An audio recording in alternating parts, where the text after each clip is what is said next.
Дорогой мальчик,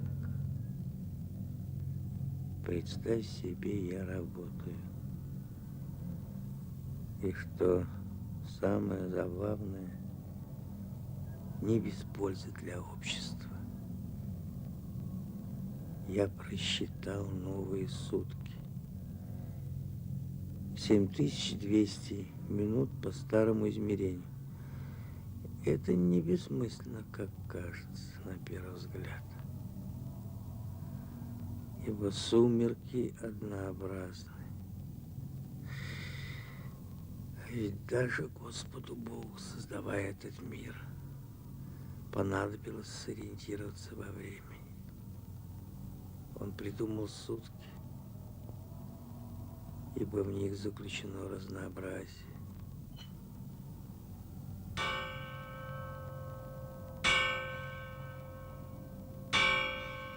Я предложил другую единицу времени. Один сумерок, поскольку разнообразие в мире утеряно. Мы с мамой остались в убежище под музеем вместе с ее сотрудниками. Здесь будем ждать тебя. И в центральный бункер пойдем только вместе. Вход из переулка к нам свободен. Но надо подняться по стене.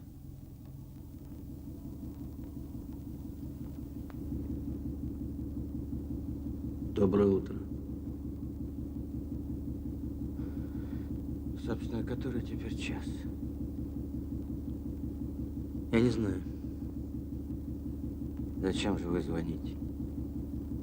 Я чувствую. Утро. Вы что, включили вентиляцию? Она задыхается. Тогда наденьте повязку. Да. Спасибо.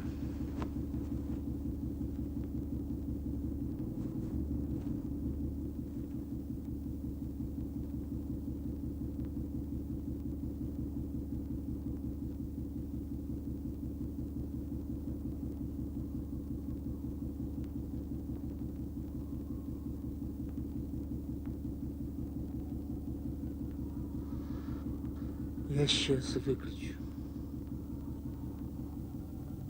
Дорогой Эрик, прежде чем мы все, и мама, и я, и даже ты, превратимся в песчинки мироздания, ведь все мы смертны, мы проживем еще немало счастливых часов и дней, даже в моем исчислении.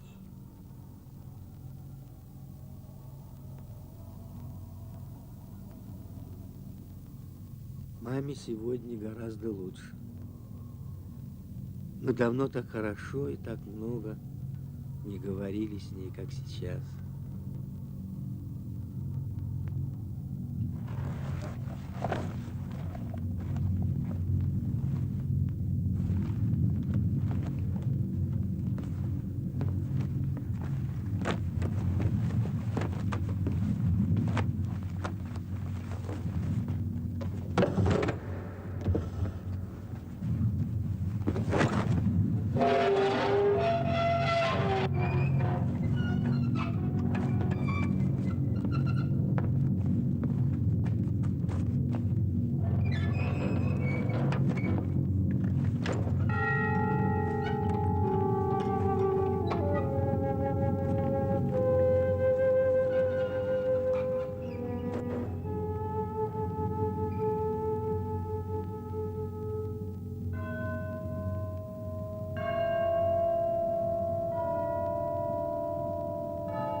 вас была комиссия?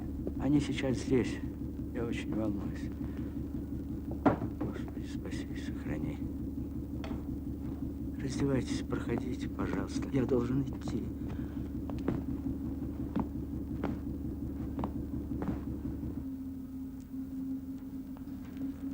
Кто старший? Я. Подойдите сюда. Сколько здесь всего людей? 12. Все на месте?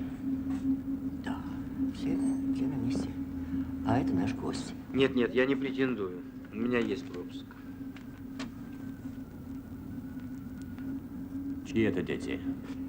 Это все, что осталось от приюта. У меня здесь был приют, 40 детей. Они почти все погибли. То есть родителей у них нет? Нет родителей. Они все время молчат. Я думаю, что они в состоянии шока. Понятно. Ступорозное состояние. Они все понимают. Почти все. Только молчат, не могут разговаривать. Так, вы. Вот вы. Пройдите за ширму. А может быть, лучше начать с детей? Нет. Их пора укладывать спать. Почему? Потому.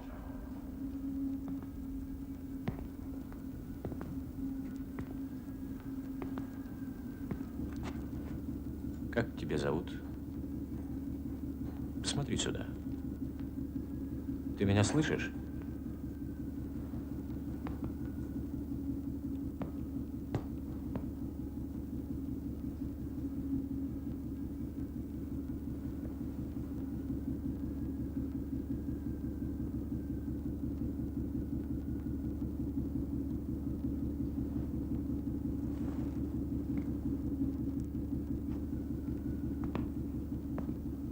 Понятно.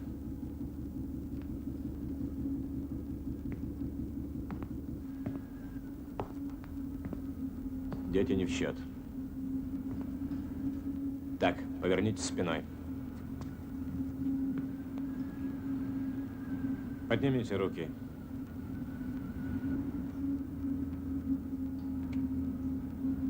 Опустите. Повернитесь. Одевайтесь. Старика позвать? Не стоит. Послушайте, доктор. Отойдите в дети, сторону, вы мне мешаете. Вы что? Детей хотите оставить здесь? Я ничего не хочу. Я действую по инструкции. Есть инструкция. Дети только с родителями и только здоровые. Это невозможно. Вы же понимаете, что станет с ними, если вы оставите их тут одних? Это не моя компетенция. Пусть каждый занимается своим делом и не лезет в чужое. Вы врач. Это ваше дело. Они все равно погибнут.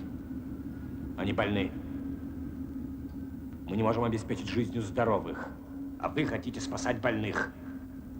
Да поймите, если я даже выпишу им пропуск, они все равно будут задержаны на контроле. Дети без родителей, да еще в каталепсии. Да мне же расстреляют за выдачу фальшивых пропусков. У нас же военное положение. Все. Ими займется специальная служба. А вы? Кто вами займется? В чем дело?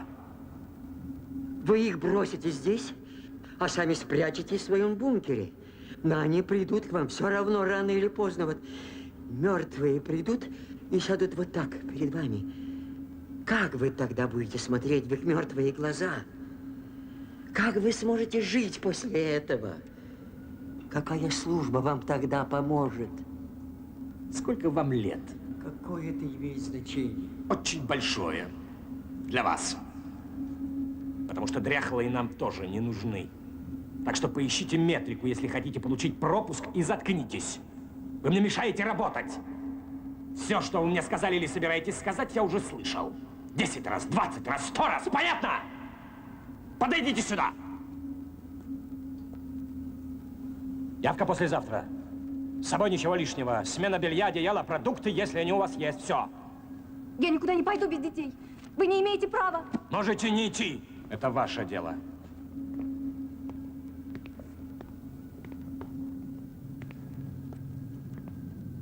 Можете не ехать.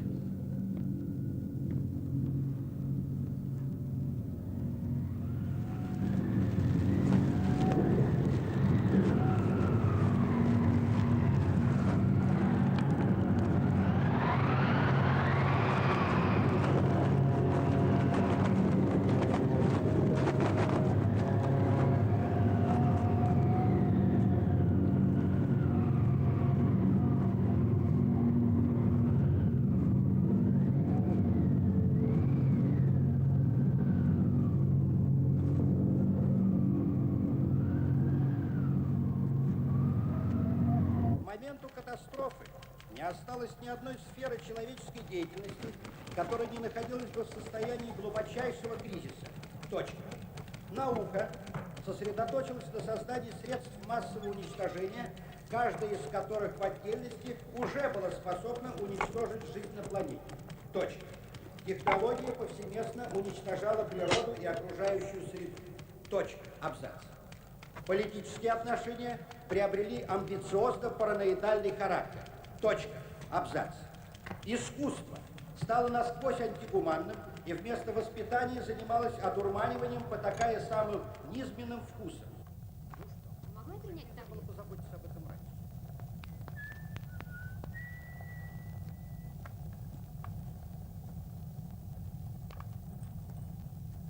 Доброе утро. Доброе утро. Я себя чувствую совсем другим человеком. Просто удивительно, какая легкость. Полная адаптация. Нужно только привыкнуть к холоду.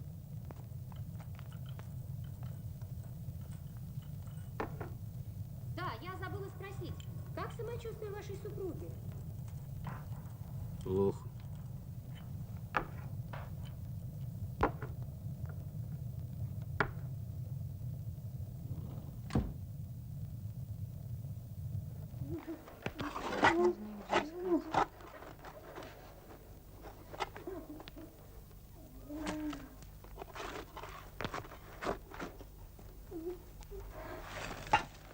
Стой спокойно.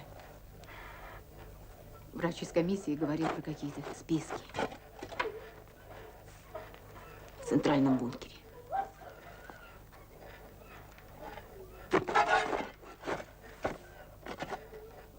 Я подошла, они замолчали. Иди. Не хотели, чтобы я слышала.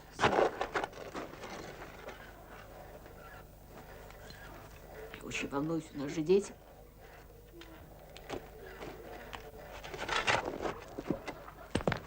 Мы решили идти сегодня. А вы?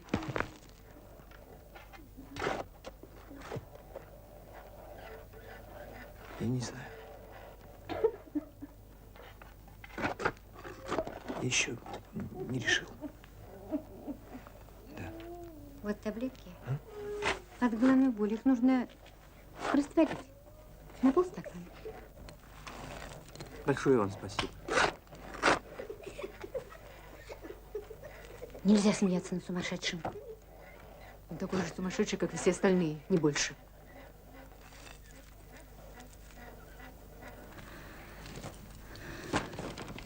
Откуда этот хлам?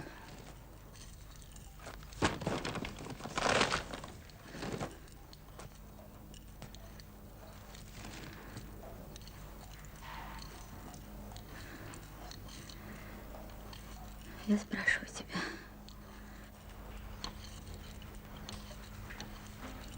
Я пытался понять сейсмограммы. Если везде война, то на них должны быть зафиксированы взрывы. А если нет, То что? то это уже доказательство. Доказательства. Ты думаешь, если найти доказательства, то мир воскреснет?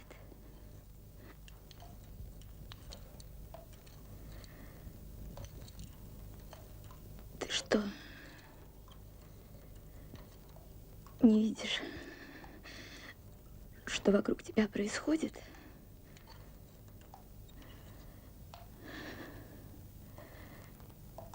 со мной.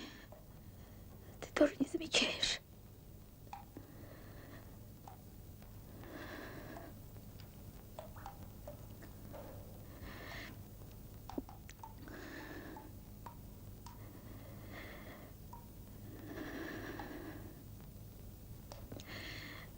Ты знаешь, когда ты спятил?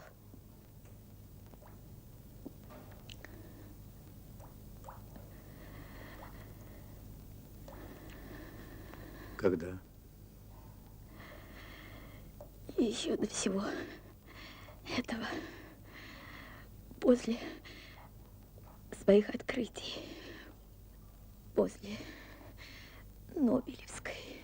Это может быть. Выпей лекарство.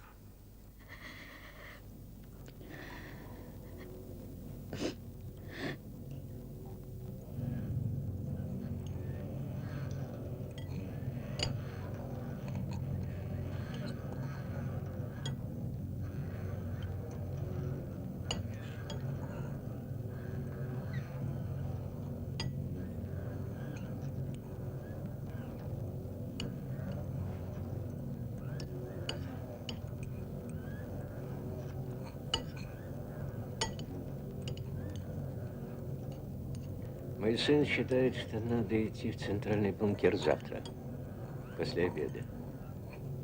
На контроле могут возникнуть беспорядки. Как вы думаете? Не исключено.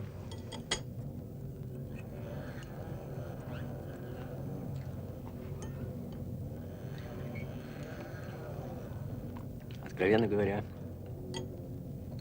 все это пока не укладывается в сознание. Книга была такая. Человек-крот. Никто не читал? Интересно, как вы себе представляете подземное человечество? Хотелось бы узнать. Не спорю. Это серьезная моральная проблема. Но что делать? Ведь это единственный шанс, других нет. Не думаю. Я не верю, что мир погиб. Вы это вполне серьезно? Вполне. Я составил логическую задачу.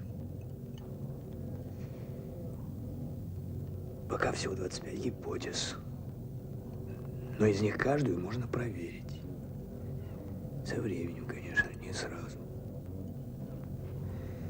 Да. Я читал научную книгу. Там сказано, что человек очень быстро эволюционирует. И ко всему может приспособиться. Да-да, ко всему. Нужно только, чтобы тело дышало. Кожа должна быть обнажена. Понимаете? В общем, я решила попробовать. Я уже начала дыхательные упражнения. Позвольте. Что я говорю, глупость? Благодарю вас. Да.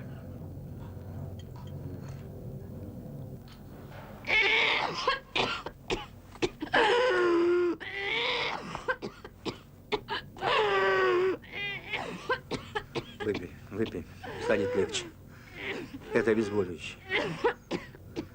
Ну. Выпей.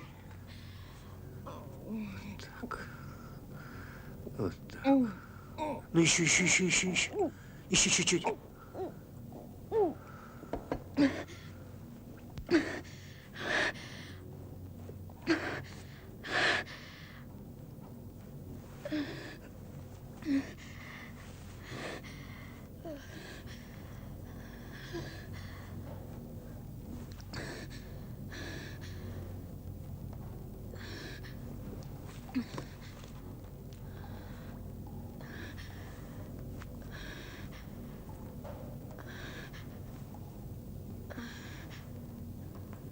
У тебя есть фотография Эрика?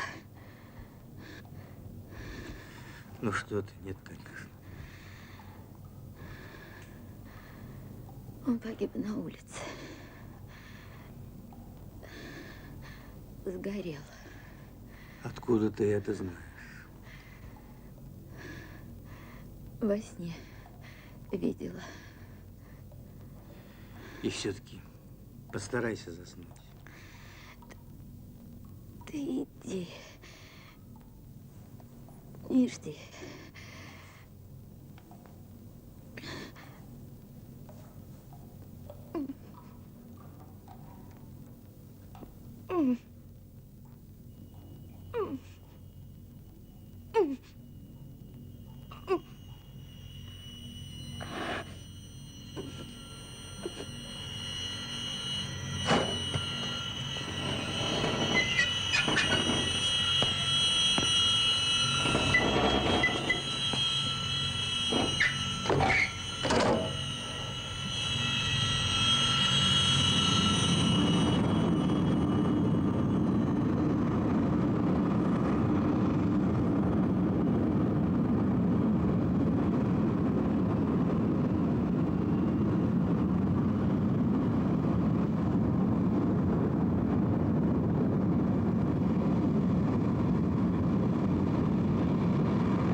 Неделю назад на черном рынке можно было достать обезболивающее. Банка консервов, ампула. Попробуй сходи. Только будь осторожен. Сейчас комендантский час, стреляют без предупреждения. Это все, что можно сделать для Анны.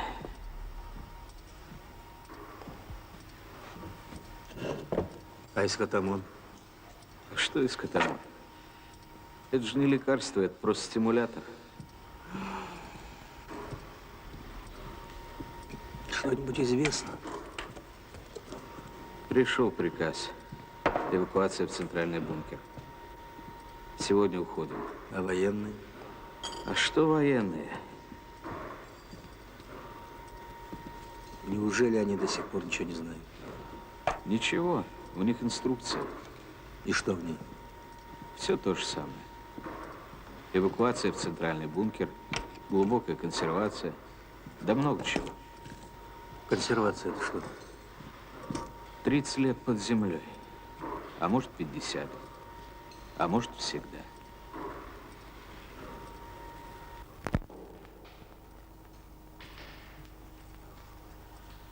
Все кончено. Занавес. Необитаемая планета. Этого не может быть. Называй как хочешь, нюх, интуиция. У меня нет позитивной гипотезы, но я чувствую, понимаешь? Этого не может быть. Невозможно в это поверить.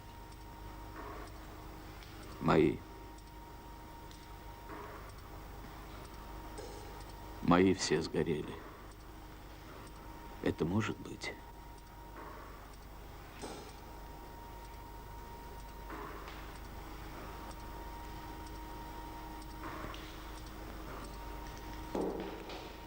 Я не знаю. У меня действительно что-то с головой.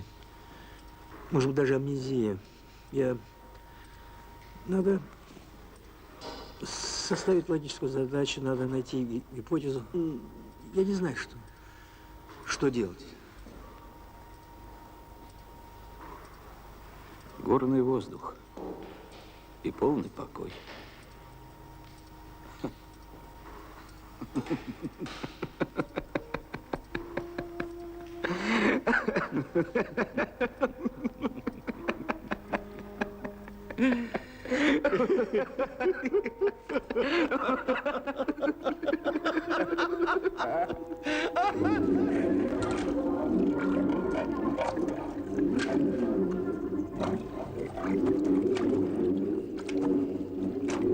Мне нужно лекарство, что-нибудь обезболивающее. Что? Консервы. Ага. Мясные? Мясные, армейские, как в подвале. Иди за мной, как ты безглупости. Понимаю.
Позвольте мне выразить вам от лица всех оставшихся в живых сотрудников музея самые глубокие, самые искренние соболезнования по случаю безвременной кончины вашей супруги.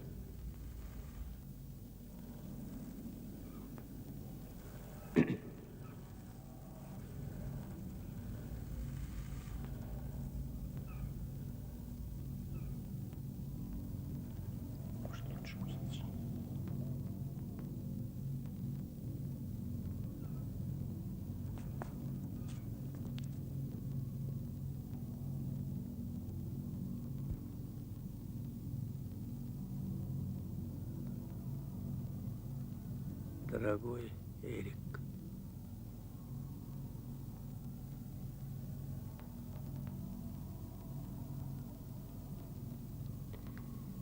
дорогой Эрик,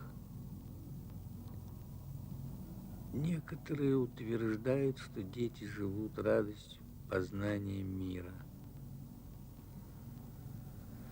Я же убежден, что в самые благополучные времена ребенок живет страхами. Для меня в детстве таким страхом был паровоз. Говорили, что малышом я видел, как паровоз задавил корову. Я не помню, но в самых страшных снах огромный черный паровоз преследовал меня. Ноги мои прирастали к дороге, и я с криком просыпался. Сейчас мне опять стал сниться этот сон. Я стою перед паровозом на рельсах, и за рычагами паровоза тоже я. Я мчусь на самого себя и ничего не могу поделать. Моя жизнь и моя наука оказались этим черным, беспощадным паровозом, которым мы наехали на все человечество. Какие каких только людей я не представляю себе за рычагами этого паровоза. От великого Бора до нашего президента. Но самый мучительный сон, Эрик, когда на шпалах стоишь ты. Дорогой мальчик, если что-нибудь случится со мной или с мамой, хотя это достаточно нереально, я просил похоронить нас у красного шкафа с египетскими черепками. Налево, при входе в запасник.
Вчера, после нашего памятного спора, я позволил себе набросать черновой вариант некоего послания будущей цивилизации, которая, смею надеяться, возродится когда-нибудь на нынешнем пепелище. Простите, коллега, я не совсем понял. Кому адресовано послание? Не знаю. Кому угодно. Кто-то, наверное, будет.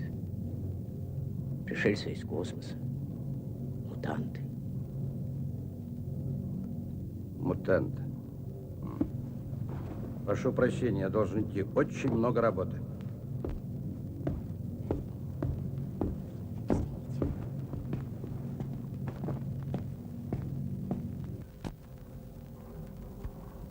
Я полагаю, отец, что обсуждение текста можно перенести на завтра. Пожалуй, сегодня не стоит. В такой печальный день.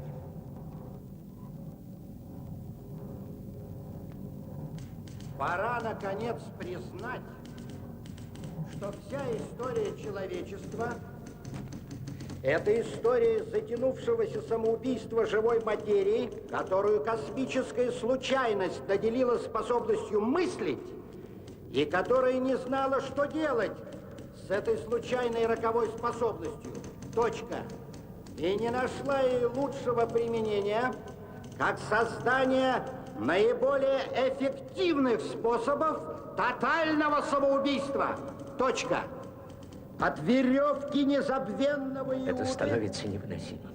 до новейшей нейтронной бомбы, генетического, бактериологического и еще черт знает какого оружия.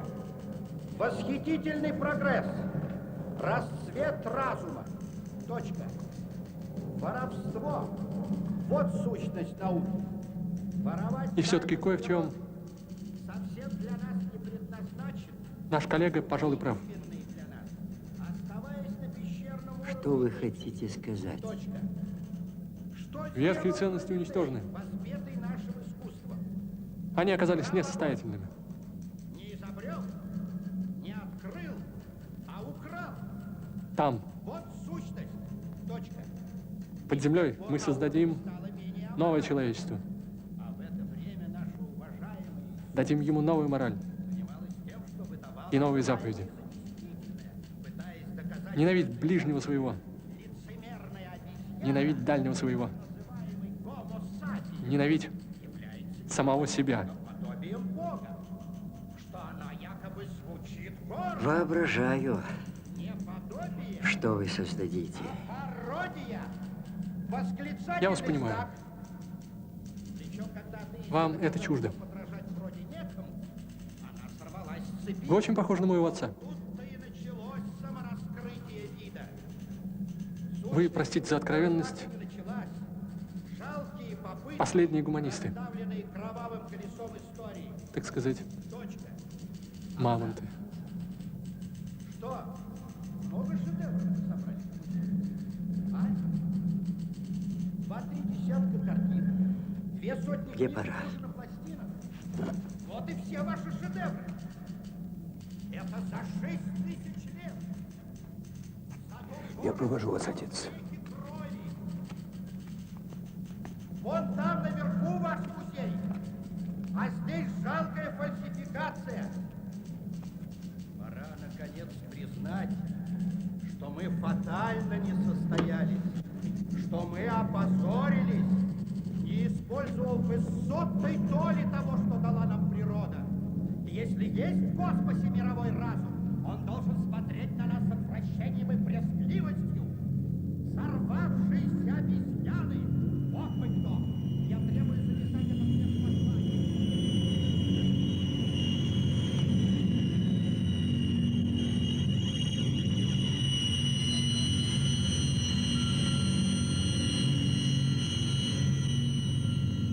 Дорогой Эрик, я много работаю и близок к пониманию одной забавной вещицы, важной для всех. Работать мешает всякая чепуха, вроде... Я, например, абсолютно уверен, что действительно слышал крик дежурного оператора электронного центра. Ошибка компьютера, отмените боевой пуск. Да, именно так, отмените боевой пуск. Сказали, у него был кофе во рту, он подавился и в общем, он опоздал ровно на 7 секунд. Всего 7. Видно, что-то есть в этой цифре, даже если отбросить банальность. Я, кстати, помню его лицо. Он прошел мимо меня в коридоре, на носу была большая капля пота. Он улыбался и на ходу расстегивал штаны. Он повесился в уборной. Он уже точно знал, осталось 14 минут. Почему этот страшный ветер взял разбег над миром именно здесь, у нас, в нашем несчастном городе? Почему, Эрик?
Ваш сын у нас не зарегистрирован.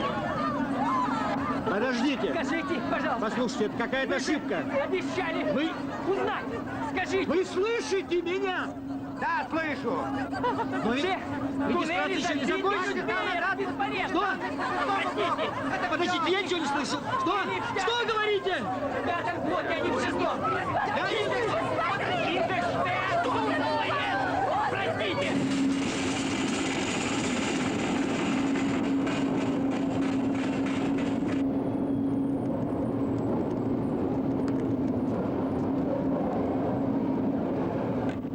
Все выходы на поверхность по инструкции запрещены. Я умоляю тебя. Ведь охрана находится в твоем ведении. Нет. Уже нет. С утра введено новое положение. Охрана не подчиняется никому, кроме инструкции. Все понимаю. Но я должен быть наверху. Как угодно.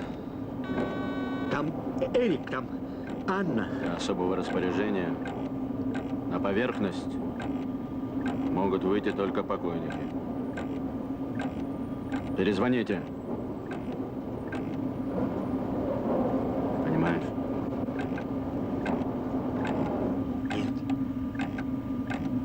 Тебя можно вывести только через тоннель похоронной службы. Рискнешь? Конечно.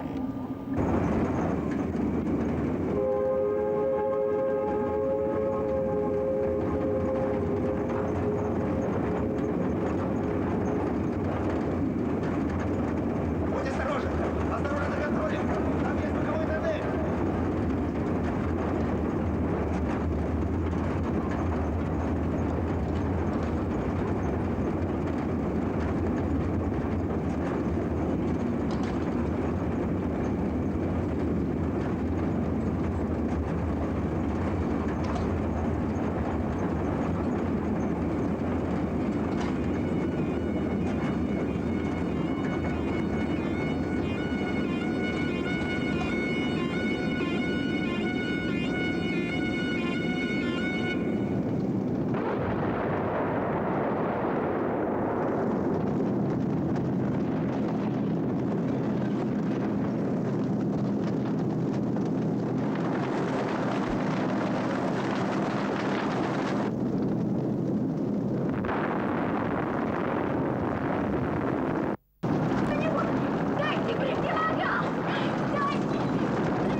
Пусти меня в детское отделение.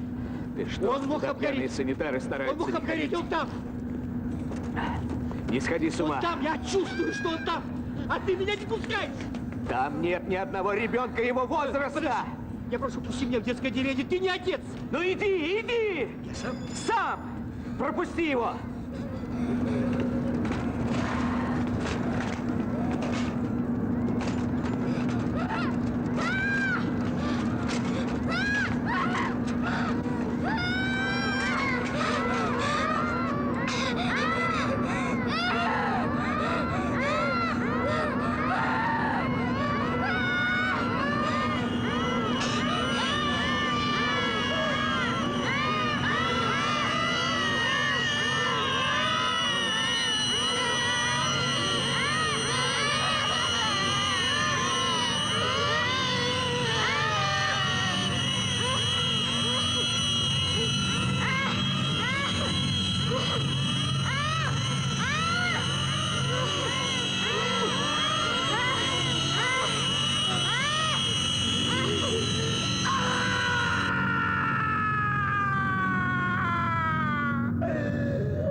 Итак,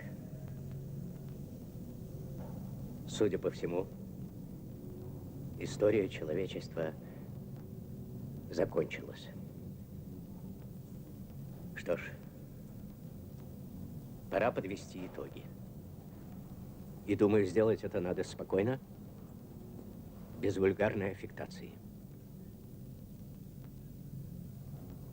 Сегодня я хочу говорить с вами как мертвый с мертвыми. То есть откровенно.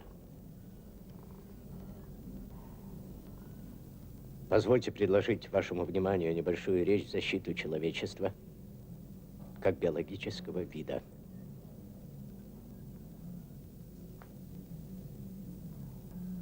Это был трагический вид. Возможно, и впрямь изначально обреченный. Роковая и прекрасная наша участь заключалась в том, что мы стремились прыгнуть выше самих себя. Быть лучше, чем было положено нам природой. Мы находили в себе силы сострадать, хотя это противоречило законам выживания. Испытывать чувство собственного достоинства, хотя его всегда топтали. Создавать шедевры искусства, сознавая их бесполезность и недолговечность. Мы находили в себе силы любить. Господи, как это было трудно! Ибо неумолимое время придавало тлению и тела, и мысли, и чувства. Но человек продолжал любить. И любовь создала искусство. Искусство, которое запечатлело нашу неземную тоску по идеалу, наше бесконечное отчаяние и наш вселенский крик ужаса. Вопль одиноких, мыслящих существ в холодной и безразличной к нам пустыне космоса. Здесь, в этих стенах, прозвучало много слов ненависти к человеку, презрения к нему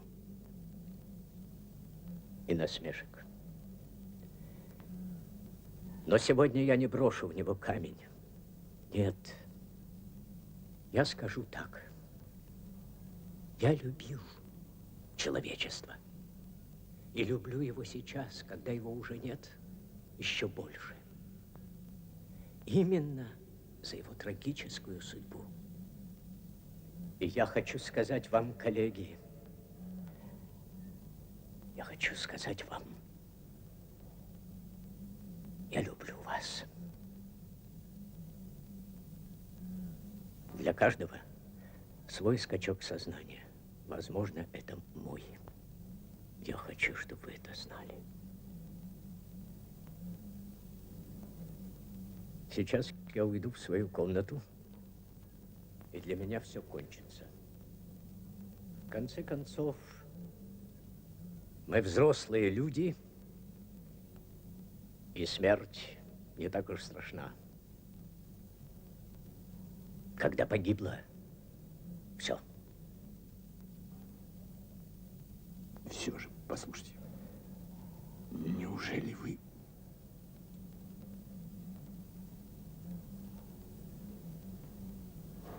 Мой сын понял меня и простил. Надеюсь, и вы поймете меня и не осудите.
позвольте мне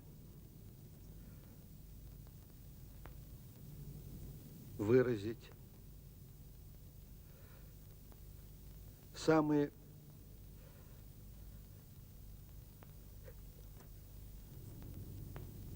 глубокие, самые искренние соболезнования по поводу безвременной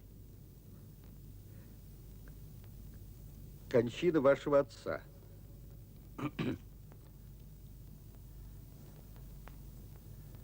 Я никогда не встречал человека, который бы так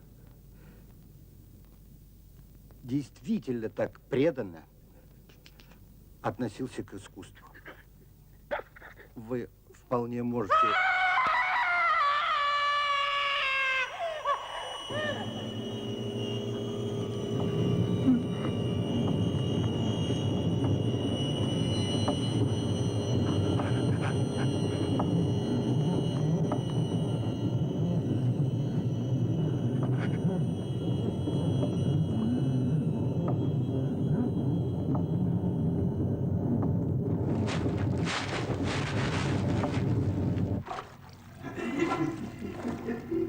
Все ушли под землю. Исход на пустой земле пустой. А можно мне помните? Это очень жаль. Давно вас не было видно. Я думал, вы стали покойником, теперь это модно. Ну, не обижайтесь, у вас прекрасный цвет лица. Я, кстати, нашел для вас справочный проект. 7-й том, как вы просили. Да, а 8-го, вот, к сожалению, нет, благодарю вас. Я, между прочим, размышлял тут о вашей идее. Ну, это насчет того, что мир не поймет. Ну, то есть по поводу доказательств. Забавнейшая идейка, однако глупейшая, недостойная вас, профессор, недостойная. Какие могут быть доказательства? Смешно просто. Заметьте, тот, кто приходил спасать человечество, называл его погибшим. И было это 2000 лет назад. Я пришел спасти погибшее, так, кажется, он говорил. Хотите, я вам открою тайну. Никакой войны не было. Это вообще нереально. Вот это именно то, что было предсказано. Вот. Апокалипсис.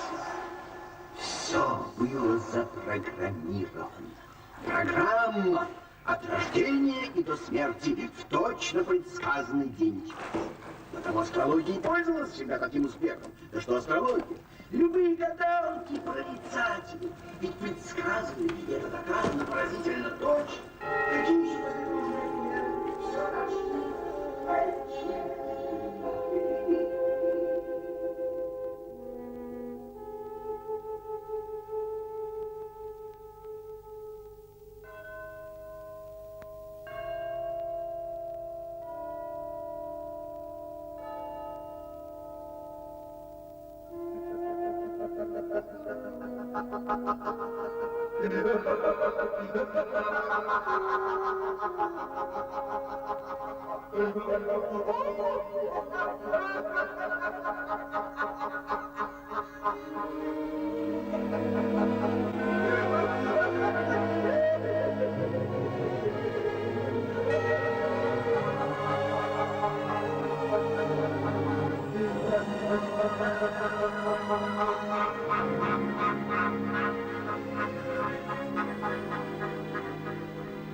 Дорогой Эрик,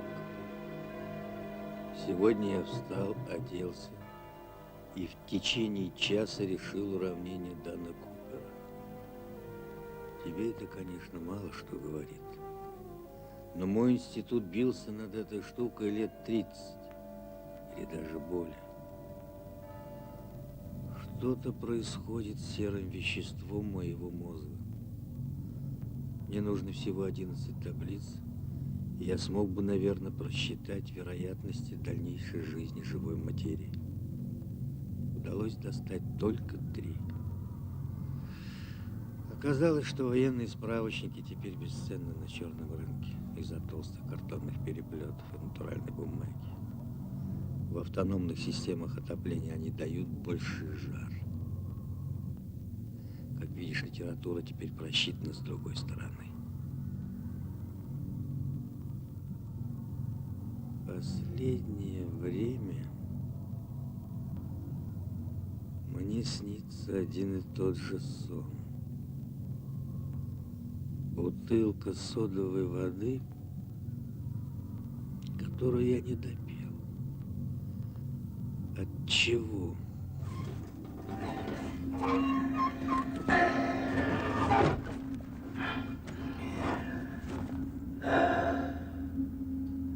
А я искал вас. Я был у вас. Детей не взяли. Я решила привезти их сюда, к вам. Вы правильно решили. Конечно. Вы не представляете, что делается в центральном бункере. Столько людей. У меня пропуск только на одни сутки. Я должна вернуться. Понимаю. Да. А пастор? Его уже нет.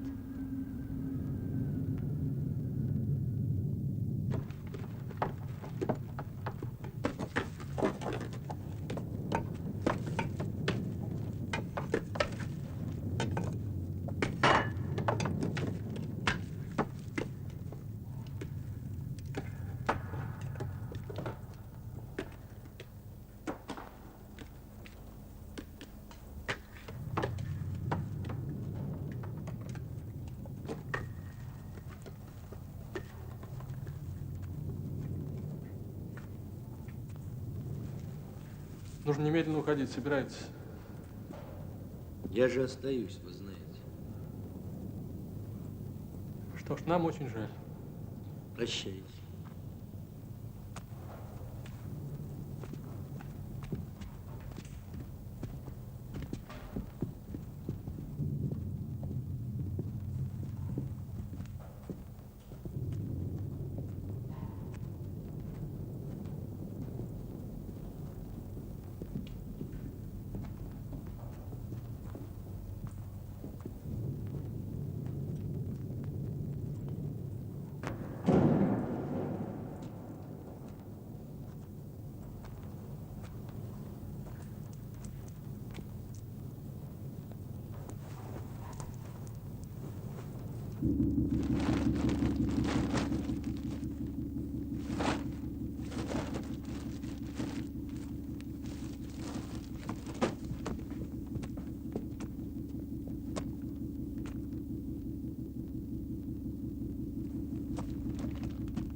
Я сейчас приду. Я принесу дрова.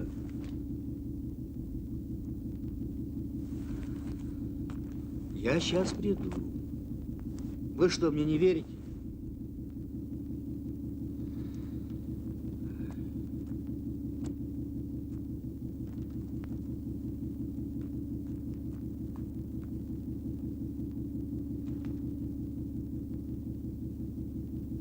Не бойтесь, я приду.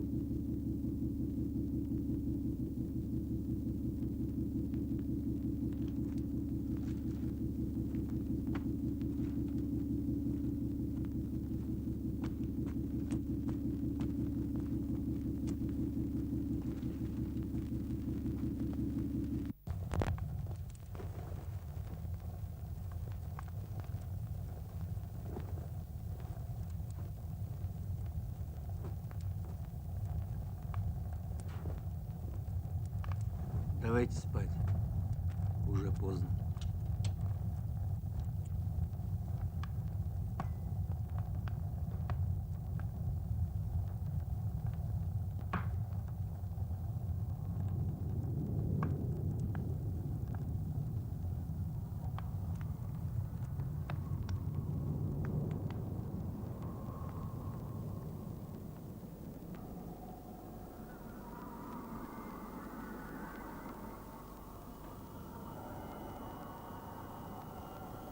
Дорогой Эрик, я давно хотел написать тебе о той сентябрьской безобразной ночи. Ты вошел, когда мама кричала и ударила меня по лицу. Юность не способна к милосердию и пониманию. Но анализ присущ ей. Пусть он поможет тебе понять. Я всегда любил и люблю маму. А мама меня. Все остальное — пыль. Сегодня, по моему летоисчислению, 7-е сумерки 1-го месяца снега. Значит, сегодня Рождество.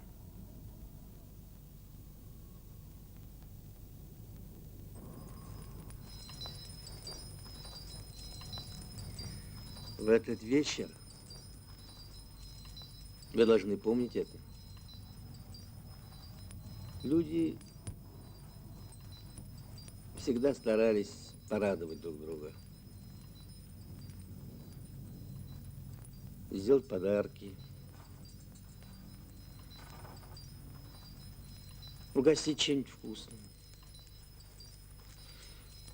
Или просто посидеть в тепле. Поговорить.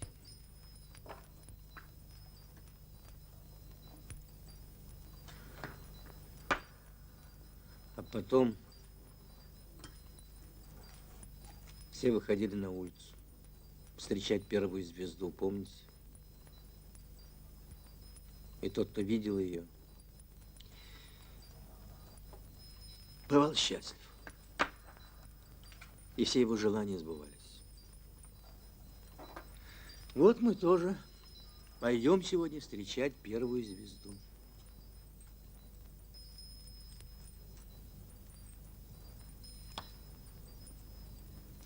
Вот и снег пошел. В этот день всегда идет снег. Да. Ну что, зажжем елку?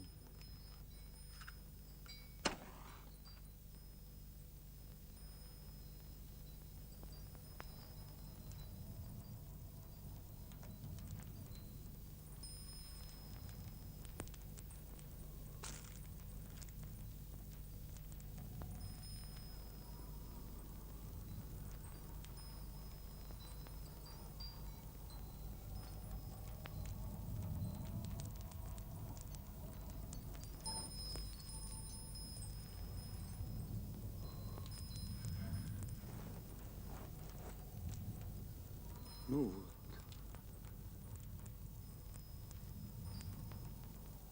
Теперь у нас уже совсем настоящая елка.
что усилием воли и тем, что я опять нашел некую цель в жизни, мне удалось подчинить себе свой собственный, ставший ничтожным теперь организм. И еще очень важное.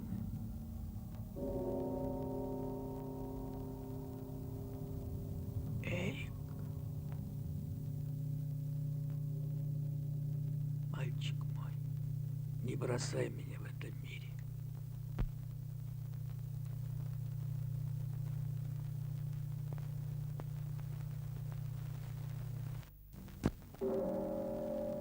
И было это на 6-й день от начала гибели мира. Отвела их Тереза в другое место, как и было предсказано пастором, и оставила их там, а сама ушла. И принял их человек, не назвавший имени своего. И снова сбылось предсказание пастора, и старший из детей записал об этом в свою тетрадь, как учил его пастор, и записывал все, что случалось во все дни до великого дня исхода. И было так. В день великого праздника Рождества он собрал всех у елки и зажег свечи. И учил он их, говоря так: запомните, мир не погиб. Так он учил их. И повел он их вечером смотреть первую звезду. И сказал: смотрите, будет сейчас звезда. Но не было звезд на небе, ибо сгустилась над миром тьма. А ночью этого дня он лег возле топки и уже не вставал. И сказал им: я скоро умру. Так он сказал. И тогда старший из них подошел к нему и спросил: можно я задам тебе вопрос? Спрашивай, сказал он. Нет, ответил старший из них. Мы знаем, человек всю жизнь врет, но перед смертью говорит правду. Мы подождем, пока ты начнешь умирать. Спрашивайте, сказал он. Уже время. И подошли они все к нему, посмотрели ему в глаза. И старший из них спросил: ты правду сказал сегодня? Ты веришь в то, что ты сказал? Идите, ответил он. Идите, пока хватит сил. Ибо пока человек в пути, есть у него надежда.